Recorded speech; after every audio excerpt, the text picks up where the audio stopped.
just learned that we have a member of the Asheville School Board here, Linda Ferguson, and I'd like her to say a few words. Hey, Linda. Thank you.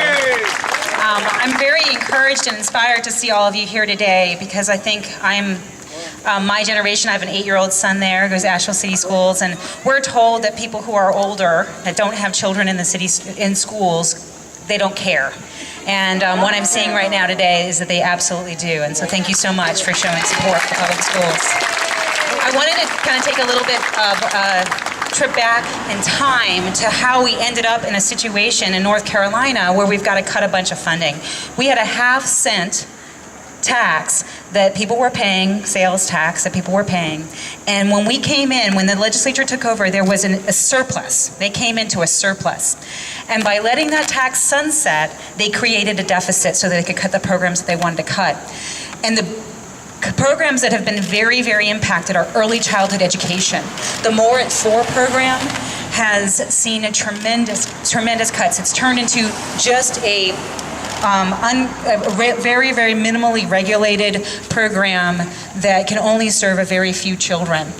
And so we need to ask for that money from the Department of Social Services to be used to provide quality education to every child who's 4 years old that needs it.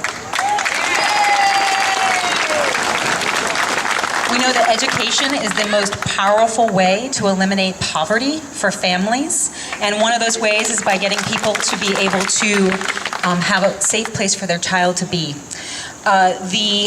Not just the education policy, but allowing for people to have concealed weapons in their cars at any public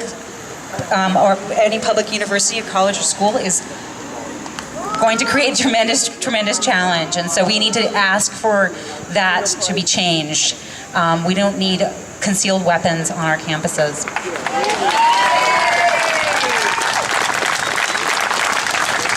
The average teacher will have to work 15 years to receive a salary of $40,000 under the current pay schedule.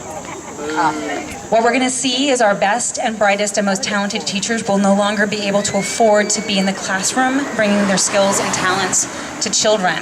Every single one of us, those of us, whatever job we have a teacher to thank for that. So we definitely need to see a return to reasonable salaries for these really important professionals.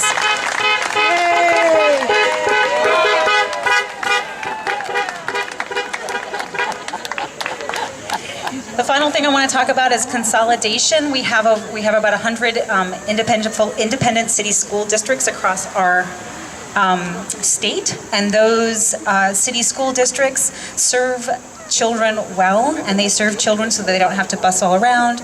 In the Asheville City Schools District, we have schools that have 80% of the children live in poverty. And so they need a different amount of funding and a different amount of support, and we want to see, and not Apodaca last year tried to consolidate our districts, take away local control, get rid of school boards that try to understand their student population. So we need to say no to consolidation. Thanks so much for being here today. Let me stop.